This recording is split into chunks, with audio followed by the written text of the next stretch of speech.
मी काय सांगतो, त्यांच्याकडं एकही मुद्दा नाही आता की ह्या पॅनेलवर बोलायचा किंवा एकनाथ पाटील साहेबांच्यावर बोलायचा. अरे 7 वर्ष जर हा माणूस एवढं करू शकत असेल तर तुम्ही जवळजवळ 34-36 वर्षात तुम्ही ते करू शकला नाही. तिथं फक्त राजकारणाचा अड्डा झाला आहे. प्रत्येक नेता तिकडे गेला आहे.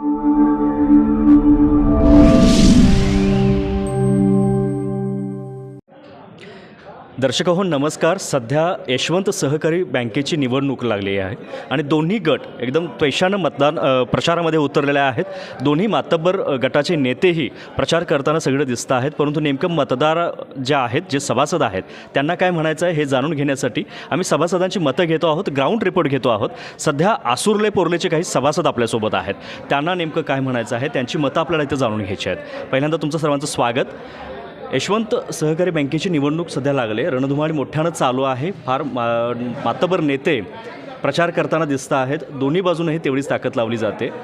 नेमकं काय या निवडणुकीमध्ये होईल हे सभासदांच्या मतावरतीच अवलंबून असणार आहे. परंतु तुमच्या मनामध्ये नेमकं काय चाललं आहे सभासदांच्या, हे आम्हाला या प्लॅटफॉर्मवरून जाणून घ्यायचं आहे. नेमकं तुम्हाला काय वाटतं निवडणुकीबद्दल?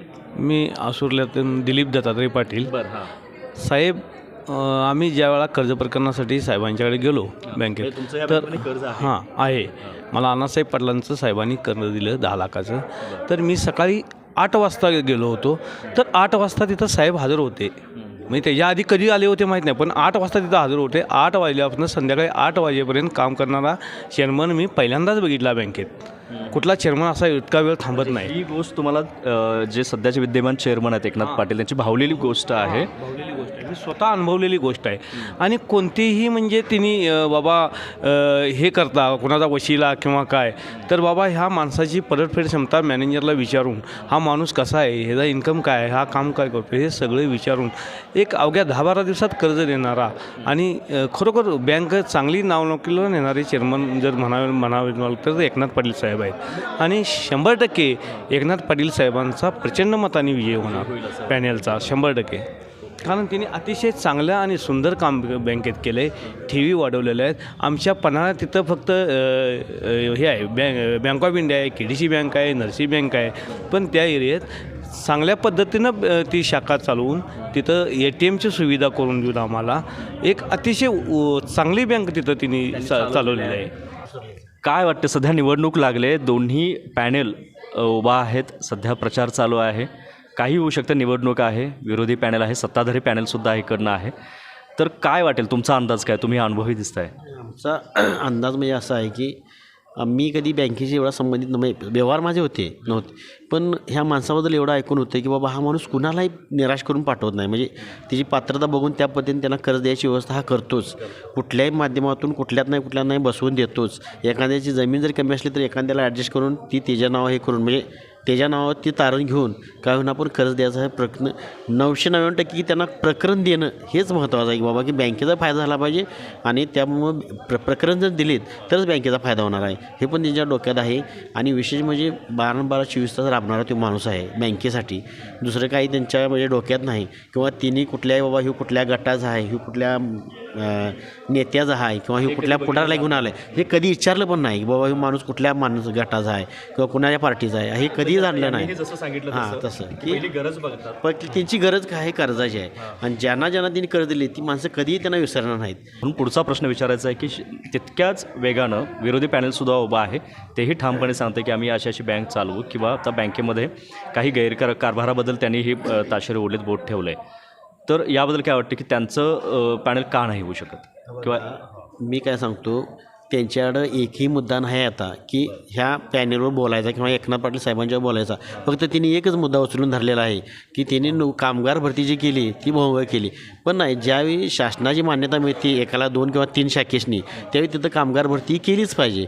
त्यावेळी त्याला पर्याय नाही आणि त्यावेळेस ती बोलू शकतात. दुसऱ्या कशावेळी त्यांच्यासंग बोलता येणार नाही, कारण मुद्दाच त्यांच्याकडे नाही आहे. बँकेच्या ठेवी 47 कोटीवरनं 164 का 165 कोटी ठेवी केल्या त्यांनी. परत बँकेचा नफा जो आहे तो कमीत कमी 5 कोटी रुपये आता आहे वर्षाला. परत बँकेची कर्ज आहे ती 146 कोटी काहीतरी 145 कोटी बँकेची कर्ज वाटप झालेली आहेत. त्यामुळं बँक एवढी व्यवस्थित सुस्थितीत चालली आहे की बँकेच्या तिन्ही बँक स्थापन झाल्यापासून 2च इमारती स्वतः या जागेत केल्या होत्या. आज एकनाथ साहेबांनी 7 वर्षात 2 इमारती स्वतः जागेत बांधून तिसरी जागा पण घेऊन ठेवली आहे बेडशेडवर. त्यामुळं कसं आहे की त्यांचं जी प्रगती आहे ती एकदम चांगल्या प्रकारे आहे. 7 वर्षात जर हा माणूस एवढं करू शकत असेल तर तुम्ही जवळजवळ 34-36 वर्षात तुम्ही ते करू शकला नाही. त्याचमुळं मला वाटतं आम्ही ज्या सभासदांच्याकडून म्हणणे ऐकतोय, त्यांची मतं ऐकतोय, बऱ्यापैकी सभासद हे सकारात्मक असेच बोलत आहेत की एकनाथ पाटील सध्याचे जे विद्यमान चेअरमन आहेत त्यांच्यावरती ताशेरे ओढण्यासाठी किंवा बोट ठेवण्यासाठी त्यांच्या कामकाजावरती सहसा कुठले मुद्दे नाही आहेत. जसा आता एक मुद्दा तुम्ही सांगितलं फक्त कामगार भरतीचा मुद्दा, तो एकमेव मुद्दा असा दिसतोय आणि त्यालाही तुम्ही आता थोडं एक्सप्लेनेशन दिलं. आता याच्याही वेगळं काही एक्सप्लेनेशन असू शकतं किंवा विरोधक अजूनही काही ताशेरे ओढू शकतात की बाबा हा मुद्दा असा चुकीचा आहे. कर्ज वाटपाचा पण ते मुद्दा बोलतात की बोगस कर्ज दिलीत म्हणजे हे जी अण्णासाहेब पाटील महामंडळाची. तर मी स्वतः अण्णासाहेब पाटील महामंडळाचा कर्जदार आहे. तर कुठलंही तिने एकही कागद कुठला सोडलेला नाही. जे त्या अण्णासाहेब पाटील महामंडळाला लागतात ते पूर्ण करून घेऊनच आम्हाला कर्ज दिल्यात. त्यामुळं त्यांना काय बोलण्याचा हेच नाही. त्यांना 47 वर्षात काय करता आलं नाही, पण एकनाथ पाटील साहेबांनी 7 वर्षात केलं. म्हणजे शाखा मग का वाटतंय की विरोधी पॅनल आता खूप नेत्यांनी उत्तर दिलं त्याच्याबद्दल? ते सगळे एकत्र जमलेले आहेत. नेते एकत्र जमल्यात, पण सभासद हा एकनाथ पाटील साहेबांच्याच मागं राहणार. फक्त नेतेच तिकडं राहणार आणि एकनाथ पाटील साहेबांचं प्रचंड मताने पॅनल येणार हे मी सभासद म्हणून सांगतो तुम्हाला. कसं सांगतो आहे का, तिथं फक्त राजकारणाचा अड्डा झाला आहे. प्रत्येक नेता तिकडे गेला आहे. म्हणजे आता नावं कोणाची घेत नाही, पण सगळ्या नेत्यांनी शिटा देऊन त्या शिटा अशा फाईन झाल्यात. पण जनतेचं मत हे एकनाथ पाटलांच्यावरच आहे. म्हणजे जे सभासद बँकेची ज्याच्या त्याच्या गरजा ज्याच्या त्याच्या संपर्कात एकनाथ पाटील साहेब कंटिन्यू असल्यामुळं लोकही एकनाथ पाटील साहेबांना प्रचंड मताने विजय करणार, ह्यात काय अर्थ नाही. एक म्हणजे एकनाथ पाटील साहेबांनी सीटा दिल्या ते कुठल्या नेत्यानं सांगितली किंवा कोणी सांगितली म्हणून नाही, तर आमच्या गावात जी सीट दिली अनुसूचित जाती जमातीची अत्यंत गरीब आणि अत्यंत म्हणजे त्याचं काही नाही अशा पोरग्याला एक नवीन हे करण्यासाठी त्या विजय सोरटेंना उमेदवारी दिली. मग तिने काय बघितलं नाही तिथं की बाबा हा हे आहे कसं आहे, तर एक नवीन चेहरा तिने डोळ्यासमोर आणला आणि उमेदवार दिली. हां, ते आता जसं तुम्ही म्हटलात कर्ज वाटपाच्या वेळेला ते काही एक वेगळ्या निकषानं दृष्टीने बघतात, तसंच उमेदवारी देताना सुद्धा त्यांनी एक आपला दृष्टिकोन वेगळा ठेवला असेल. म्हणजे याच्यातून काय ऑल ओव्हरेज काय सांगता येईल की बाबा एकनाथ पाटील साहेबांच्याबद्दल बऱ्यापैकी सकारात्मकता सभासदांच्यामध्ये दिसते. नेते मंडळी त्या लेवलला राजकारण जरी करत असतील तरी सभासदांच्यामध्ये एक वेगळे विचारधारा फिरते आणि त्याच्यावरतीच मुळात ही इलेक्शन लढवली जाते. बघू आता निवडणुकीत काय होतं आहे. पुन्हा एकदा तुमच्या सर्वांचा धन्यवाद.